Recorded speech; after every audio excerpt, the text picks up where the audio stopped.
¿Qué es lo que más me apasiona de Juan el Amado? Y no ahora. Me acuerdo, empecé a leer la Biblia, creo que fue el primer libro, después que aprendí a leer, el primer libro que me leí completo. Tendría de 8 para 9 años. Y cuando leí estas palabras sobre el verbo, me apasionaban. Y creo que a esa temprana edad ya las entendía, o medio las entendía. Y por supuesto, fue lo primero que seleccioné de Juan. Fernando, tú con tu voz de tenor apasionado, a ver si nos puedes leer estas hermosas palabras que son un himno realmente a la creación, a la metafísica y a todo. Muy bien. En el principio era el verbo, y el verbo era con Dios, y el verbo era Dios. Al principio estaba junto a Dios. Todas las cosas fueron hechas por la palabra, y si ella no se hubiera hecho, y sin ella no se hubiera hecho nada de lo que sin existe. ella no se hubiera hecho nada de todo lo que existe. Sí, hay veces que la entonación decide la comprensión. Esto lo tomé de la Biblia, está así. Le falta el sin. Le falta una E. Es sin ella Bueno, no se hubiera hecho nada. Sí. Serían correcciones Sí, correcciones a meter. que hay que meter cuando se hagan las correcciones que a ti te tocan. Veamos. ¿Qué entienden? Pueden hablar, entiendan o no entiendan, digan disparates o no. Esto es participativo, no es clase. Vamos a ver, ¿qué entiendes tú, Paulita? Antes te decíamos Paulita, ¿verdad? Qué bien. Que para crear, primero hay que hablar. Muy bien, un aplauso. Ese que se tomó esta mañana una pastilla de inteligentina. Qué bien te hizo la pastilla, ¿verdad? Muy bien. Ajá, sigue hablando, por favor. Y para generar esa palabra, primero tiene que haber un pensamiento de qué es lo que quiero decir y crear. Entonces, ese pensamiento es el que genera el verbo, que luego se expresa a través de la voz y crea. Lo dijiste todo. Y ahí está el origen. Y me superaste, dijiste más de lo que yo pensé. Sí, me superó. Bravo, sí, qué linda. Nadie se vaya a creer que existe un señor llamado Verbo. En el principio era el Verbo. Ah, bueno, es un señor llamado Verbo de traje y corbata. ¿Cómo? Llegó primero. Llegó, sí. Que estaba en el origen del universo haciendo magia para crear las cosas. Eso no existe. El Verbo es el ser. Su primera persona es yo soy. O sea, en el principio estaba el verbo ser, el yo soy. Es lo que hace que todas las cosas sean. Por eso es tan importante ese momento, esa escena, ese lugar histórico, ese momentum, cuando Moisés en el monte Sinaí, no sé si es figurativo, si fue realidad, ve esa zarza ardiendo, que es Dios, y le pregunta, ¿y tú cómo te llamas? ¿Por qué? Porque en aquel entonces estaba Baal, Astarte, dioses y diosas por todas partes. Bueno, ¿y tú cómo te llamas? Y no le dijo ningún nombre. Le dijo, yo soy el que es.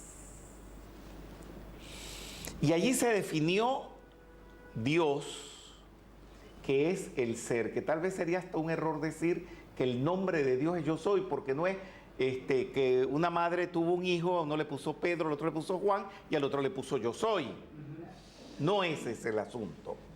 es que cuando dijo su nombre, no dijo ningún nombre, dijo, soy el que es.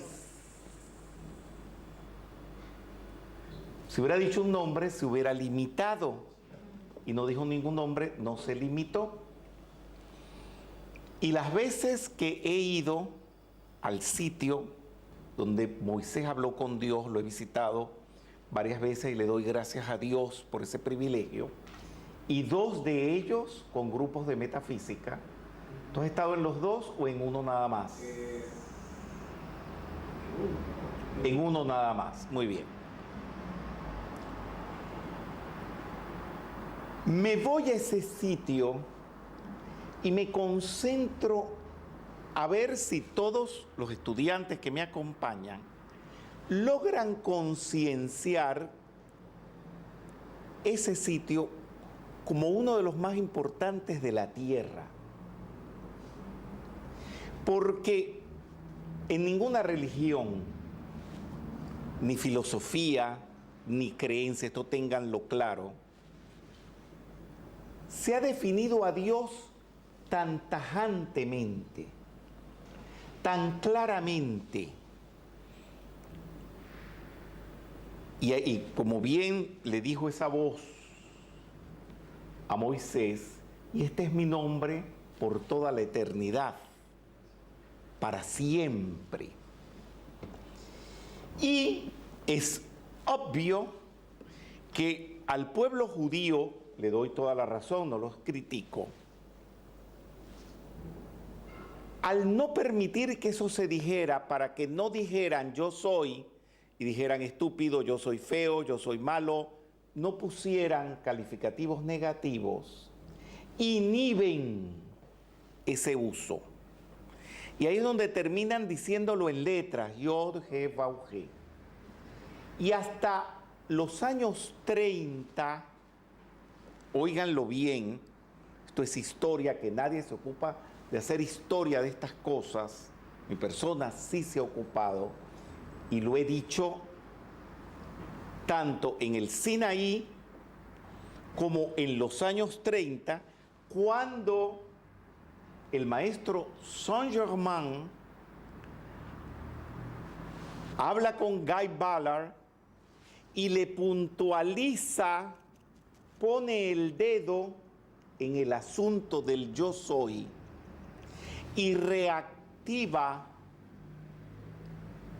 ese I am o io sono o io sui como una actividad que es la práctica de la presencia yo soy, y que esa gente que estudia con Guy Ballard lo entiende muy bien hasta el presente, ellos siguen existiendo. Entonces son 2 montes, el monte Sinaí, en la península del Sinaí, que hoy en día le pertenece a Egipto, ahí se revela, y luego en Mount Shasta, al norte de California, cuando el maestro Saint-Germain lo reactiva, y ya les digo que los seguidores de Ballard, que son muchos, millones en Estados Unidos, pero ¿qué pasa con esa reactivación? Queda en Estados Unidos hasta que una latinoamericana culta, educada, muy rica, con grandes modales, una mujer de ceremonial, bilingüe,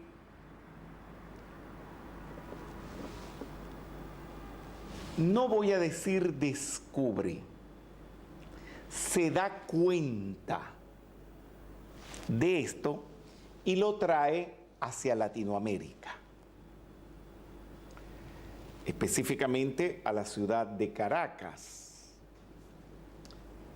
Y tuvo un radio de acción a unos pocos países, pero que luego que ya desencarna, eso hizo una implosión importante y por supuesto llega a la Argentina, va a México, una cantidad de países, Europa, y a través del idioma castellano, curiosamente, se está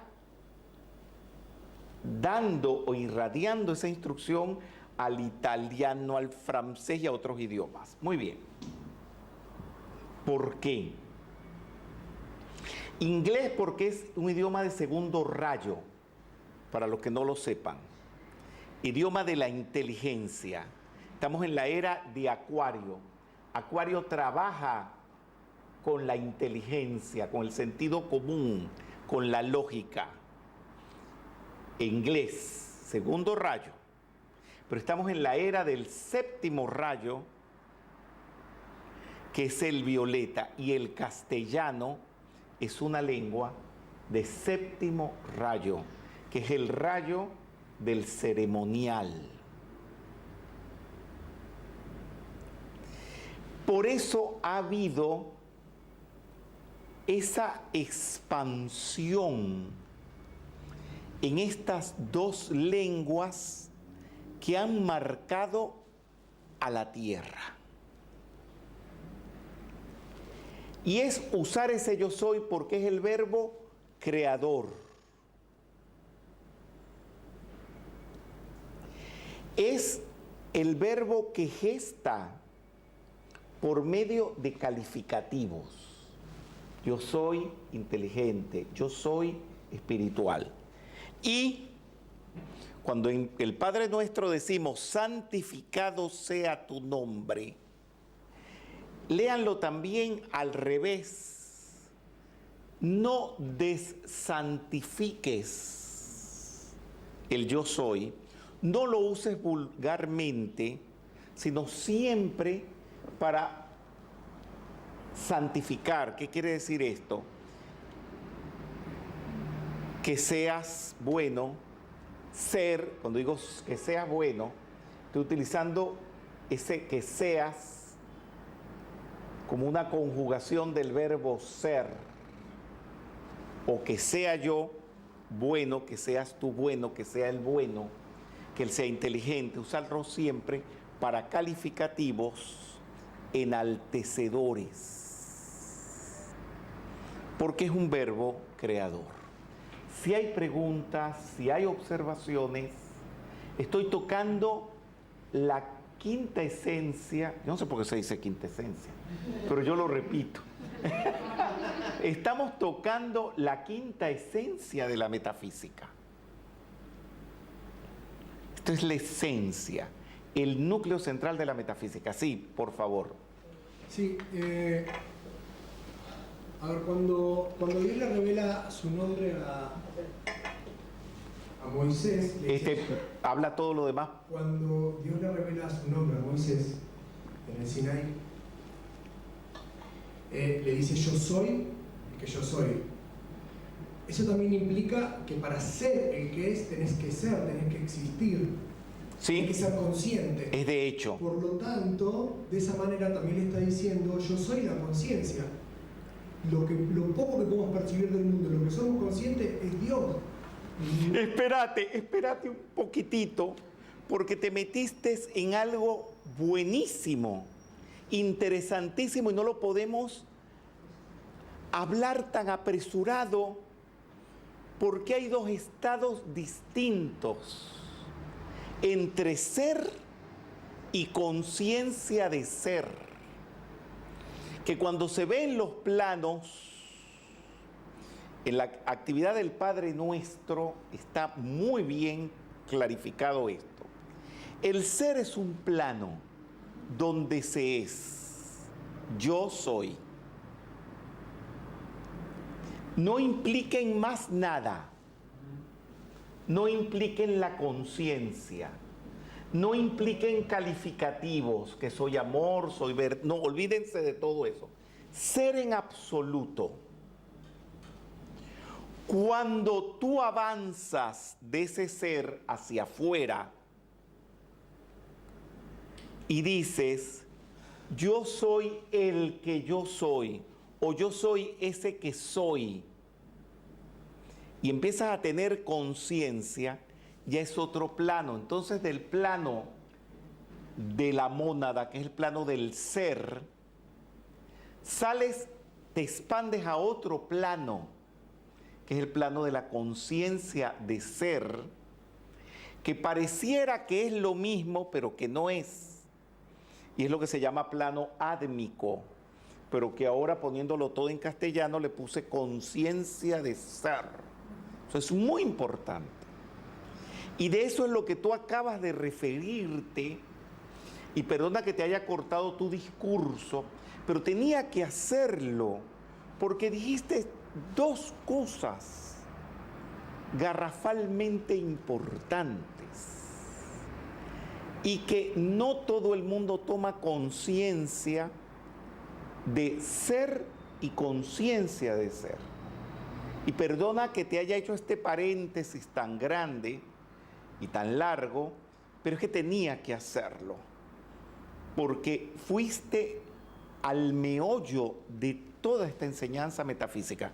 Perdona que te haya interrumpido, y sigue hablando, por favor. Era eso, que con esas palabras lo que está diciendo Dios es la totalidad.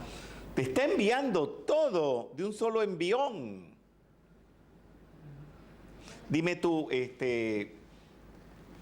dime. Puede ser un ejemplo de eso bajado a la biología, por ejemplo, los animales domésticos. Ellos se pueden ver en un espejo, pero no son conscientes que la imagen que refleja son ellos. Exactamente. En el reino humano, cuando uno se mira y se identifica. Por eso en el reino humano es el encuentro de la vida individualizada con la conciencia de Dios que no llegan a tener los animales. Y por eso es el punto de conversión de la evolución. ¿Por qué es el punto de conversión? Porque las piedras, las plantas y los animales nunca tienen conciencia. Son, pero no se dan cuenta de que son. Cuando el ser humano empieza a darse cuenta de qué es, ahí es donde viene lo que se le llama el antakarana, que se puede visualizar, no es así, pero se puede visualizar como un hilito de luz que te comunica con Dios. Pero ya les digo que no es así, es una conciencia. Y se puede empezar a hablar, a considerar el contacto divino, que es en lo que ustedes, estudiantes de metafísica, están. Nosotros, perdóname que no me incluí yo, en que nosotros estamos. Y eso va a marcar una diferencia tremenda. Miren, antes de venir para acá, ustedes saben que nosotros tenemos el cafecito del estribo antes de la conferencia en la esquina. No están invitados, pero saben que lo hacemos. No, porque no están invitados, porque ustedes tienen que estar aquí, por favor, acondicionando todo para la charla. Muy bien. Entonces, allí estábamos conversando con alguien que está aquí presente, de personas que nos hacen daño, que nos han robado, que nos han estafado, bien sea libro, dinero, ropa, no sé, porque la persona con la cual estaba hablando maneja una tienda por departamento importante en un lugar de la Argentina. Bien, y hablábamos de algo, la reacción visible y tangible ante esa persona que ofende, que daña, que roba, que maltrata, que invade. Bien. Y coincidimos en algo que conversamos en no ser agresivos, tratar a esa persona con amor, y hemos conseguido reacciones verdaderamente sorprendentes. Vamos a verlo desde el punto que estamos enfocando ahora del ser en sí y el ser en manifestación. Cuando tú empiezas a concienciar el amor, y pones en actividad ese amor es capaz de transformar. Como también ante un enfermo no terminal, hay que hacer las aclaratorias porque hay muchas personas que tienen enfermedades terminales. Todos los familiares de ustedes que se han muerto murieron enfermedades terminales y no fue por un accidente. Por lo tanto, tú no puedes ponerte a hacer servicios de curación. Voy a tratar ahora aquellos que no son terminales. Y tú vienes, tú eres el ser, pero ese ser lo conduces, lo induces hacia salud. Y es la conciencia de salud, automáticamente se tiene que sanar la persona. Y ahí es donde viene aquel dicho de Jesús tan extraordinario, que nadie creo que lo hace, o muy pocos lo hacen: curad en mi nombre, sacad demonios. Es que uses ese ser, ese Cristo interno, ese yo soy, proyectando esa conciencia, porque tú de hecho eres salud, eres amor, eres belleza, eres prosperidad y todo eso, pero si no lo tienes consciente, no se manifiesta. En el principio era el verbo, y el verbo era con Dios. Mientras está allí ese verbo, ahí no se producen milagros, pero cuando dice que ese verbo se manifiesta, ahí es donde empieza a suceder el milagro. ¿Lo van entendiendo? Si ustedes entienden esto, están entendiendo cómo hacer milagros. Dime. Entonces, se podría decir que el ser es lo evidente, no sé si lo puedo sintetizar así, y la conciencia es lo que no es evidente a los ojos de alguna manera. ¿Me contesta, Fernando? Dale, pásale el micrófono. Es muy difícil tu pregunta, pero te la podemos contestar. Hay algo muy interesante, que cuando Dios revela su nombre o lo que sea, que le hable a Moisés, no le dice yo soy el ser, le dice yo soy el que soy. El ser sería algo abstracto, no manifiesto, algo de lo que no podemos ni hablar, ni podemos tocar, ni nada. Pero el yo soy es una actividad, es una acción. Esa es la acción del ser. O sea, el ser en acción. Y eso es la vida, lo que hace que las cosas vivan. O sea, yo soy es sinónimo de la vida, de la acción del ser. Exactamente. Gabriel Sí. interroga sobre la evidencia, si es evidente o no evidente. Ambas posiciones, el ser en sí y el ser manifestado, puede ser evidente, pero ¿en quién es evidente? En el que es capaz de evidenciarlo. Porque para el que no tiene la conciencia despierta, no es evidente. Para los que crucificaron a Jesús, no era evidente. Y para los apóstoles, era re evidente. Y lo mismo nos pasa a nosotros. Pasó algo, bueno, pasa todos los sábados, cuando venimos a entrar a la conferencia, frente a la puerta del edificio hay una floristería o florería. Y el que atiende la florería no sabe una pizca de metafísica. Nunca ha venido a una actividad, pero ese señor viene en una actitud de respeto, de un saludo importantísimo. Y aunque él no sepa de metafísica, él se inclina y todo. Para él es evidente, pero tal vez no consciente. Qué belleza todo esto que estamos hablando. Y hay gente, el Evangelio de Jesús está lleno de estas situaciones, de que habría gente que no estaban conscientes de quién era Jesús a plenitud, pero tenían la evidencia ante sus ojos y le pedían milagros y una cantidad de asuntos. Y él, por supuesto, siempre los manifestaba, porque hay quien ve y hay quien no ve. Hay quien oye y hay quien no oye. Qué hermoso es todo esto, ¿verdad? ¿Alguna pregunta más? ¿Algún comentario más? Dime. También a mí me parece que yo entendí cuando se dice yo soy, es la expresión ahora de ese ser. Es la expresión aquí y ahora, yo soy. No le está refiriendo ni yo seré más adelante, ni yo fui, sino que es la expresión aquí constante en la eternidad. Yo no sé mucho de Kant, digamos los filósofos, de Hegel, de Berkeley, ni otros griegos que se ocuparon del asunto. Pero voy a hacer una propuesta al estilo de estos grandes filósofos.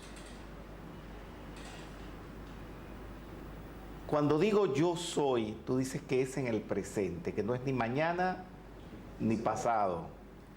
Pero ¿acaso deja el ser de ser mañana? No. Entonces es atemporal. Se diluye, está no diluido, está expandido en pasado, presente y futuro. Está implícito. Implícito. Gracias por la palabra. Qué bueno, qué lindo. Si Dime. no sería, porque si deja de ser... No, sí puede ser porque pasa al ser por accidente. O sea, esa silla donde está sentado, esa silla es. Pero es por accidente, porque mañana la pueden machucar y convertirse en chatarra y ya dejó de ser. Pero el ser que estamos hablando no deja de ser nunca.